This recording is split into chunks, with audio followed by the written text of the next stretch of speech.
Hello, and welcome to Life. Today, we're taking on humanity's oldest question. What is the meaning of life? For thousands of years, philosophers, poets, and rulers have offered answers. Some saw life as a divine calling. Others called it absurd and meaningless. Some urged us to pursue wisdom, while others saw power as life's only true goal. In this journey, we'll explore the perspectives of 10 thinkers, some inspiring, some disturbing, all thought. By the end, you may not find a single answer, but you may discover which voice resonates with you the most. 1. Franz Kafka, The Absurd Trap. Franz Kafka was a man who saw life as a strange, cruel, and often hopeless maze. In novels like The Trial and The Castle, his characters wander endlessly, trapped by faceless systems, never finding clarity. For Kafka, life's meaning was not given to us. Instead, we confront absurdity, situations that make no sense, systems that crush us, and destinies we cannot control. Yet Kafka doesn't simply tell us to despair. His work whispers a deeper message. Even when the world feels meaningless, enduring with dignity is itself a form of meaning. It is resistance against chaos, a quiet form of courage. 2. Friedrich Nietzsche, The Will to Power. Nietzsche, on the other hand, didn't just accept absurdity. He declared war on it. He rejected traditional notions of morality, religion, and ready-made meaning. To him, life was not about finding a universal purpose handed down from above. Instead, it was about creating your own. Nietzsche's famous concept, the will to power, is often misunderstood. It is not just about domination over others. It's about the inner drive to overcome weakness, to rise beyond mediocrity, to shape reality through creativity and strength. For Nietzsche, the highest form of life is the one that says yes to existence, even its pain, and transforms suffering into fuel for greatness. His call is radical. Do not wait for meaning. Become the author of your own. 3. Socrates, The Examined Life. Long before Nietzsche, Socrates posed a simpler but equally powerful idea. He declared, "The unexamined life is not worth living." For Socrates, life's meaning was found in questioning ourselves, questioning society, and refusing to live blindly. Wisdom, for him, was not about having all the answers. It was about recognizing our ignorance and searching constantly for truth, through dialogue, through reflection, and through honesty with ourselves.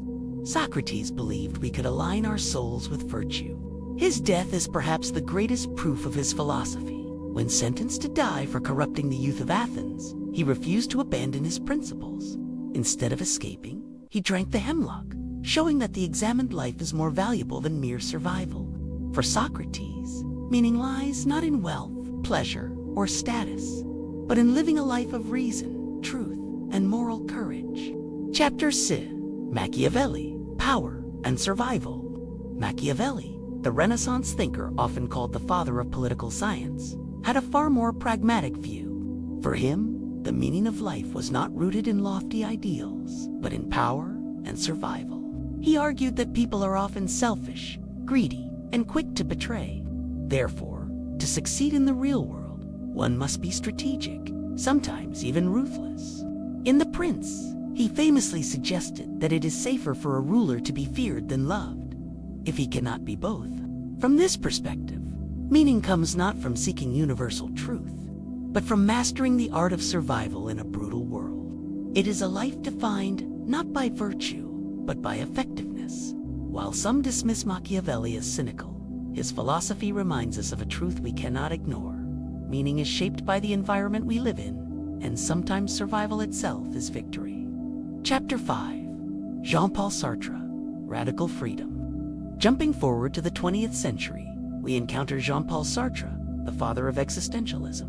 Sartre believed that life has no built-in meaning. We are thrown into existence without instruction. This might sound depressing, but Sartre turned it into a call to action. He declared that we are condemned to be free. What does that mean? It means that, since no higher power defines our purpose, we are absolutely responsible for defining it ourselves. Every choice we make creates meaning, for us and for humanity as a whole. For Sartre, life's meaning is freedom itself. But with that freedom comes a burden. We cannot escape responsibility for who we become. Chapter 6. Søren Kierkegaard, The Leap of Faith. Before Sartre, another thinker wrestled with despair in his own way. Søren Kierkegaard. Kierkegaard saw life as a constant tension between despair and faith. To him, reason alone could not provide meaning. We stand before a vast abyss of uncertainty. His solution was the leap of faith. Even when logic fails, even when the world feels empty, Kierkegaard argued that meaning is found in surrendering to God, not blindly, but passionately, as an act of courage. For him, faith was not weakness. It was a bold choice to affirm life in the face of despair. Chapter 7. Albert Camus, Revolt against the Absurd. Albert Camus, like Kafka, confronted the absurd directly, but unlike Kierkegaard, he rejected faith as the answer. In the myth of Sisyphus, Camus paints the image of a man condemned to push a boulder up a hill for eternity, only to see it roll back down again. This, he says, is human life, repetitive, absurd, without inherent purpose. Yet Camus does not conclude with despair. He argues that true meaning is found in rebellion, in embracing life fully, without illusions, even in the face of absurdity. We must imagine Sisyphus happy, he writes. For Camus, meaning is not discovered but created in our defiant embrace of existence. Chapter 8. Adolf Hitler, A Dark Philosophy. Here we reach a dangerous and destructive vision. Adolf Hitler's philosophy of life was rooted in struggle, domination, and racial ideology. He claimed that meaning was found in conquest, purity, and the elimination of those deemed weak. This vision justified war, genocide, and some of history's darkest crimes. Why include such a view?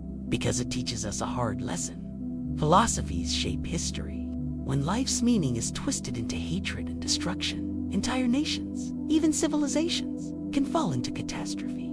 From Hitler, we do not learn what meaning is. We learn what happens when a false meaning poisons humanity. 9. Confucius, Harmony and Duty. In stark contrast, Confucius, the great Chinese philosopher, placed meaning in relationships and harmony.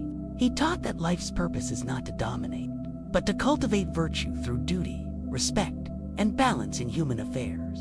Family, tradition, and moral responsibility were at the core of his vision. By fulfilling our roles with integrity, we create a society that is stable and just. For Confucius, meaning is not an individual quest, but a shared journey. The harmony of one life contributes to the harmony of the whole. 10. Marcus Aurelius, the Stoic Emperor. Finally, we turn to Marcus Aurelius, the Stoic philosopher and Roman emperor. In his meditations, he reminds himself daily that life is brief, unpredictable, and often painful. Yet he insists that meaning is found in living according to reason and nature. To Marcus, life is not about controlling what happens to us, but about controlling how we respond. We cannot stop death, betrayal, or misfortune, but we can choose virtue, discipline, and service to others. His words echo across time. You have power over your mind, not outside events. Realize this, and you will find strength. Final reflection. So, what is the meaning of life? For Kafka, it is endurance. For Nietzsche, creation. For Socrates, examination. For Machiavelli, survival. For Sartre, freedom. For Kierkegaard, faith. For Camus, rebellion. From Hitler, we learn the dangers of corrupted meaning. From Confucius, harmony. From Marcus Aurelius, virtue. 10 thinkers, 10 visions. Some see life as absurd. Some see it as holy. Some see it as power. Some see it as virtue. And perhaps the truth is this: life does not hand us a single answer. Instead, it offers us voices, choices, and possibilities. The question is not, what is the meaning of life? The question is, asterisk, asterisk, which meaning will you choose to live by? Asterisk, asterisk. Thank you for watching. As always, the conversation continues in the comments.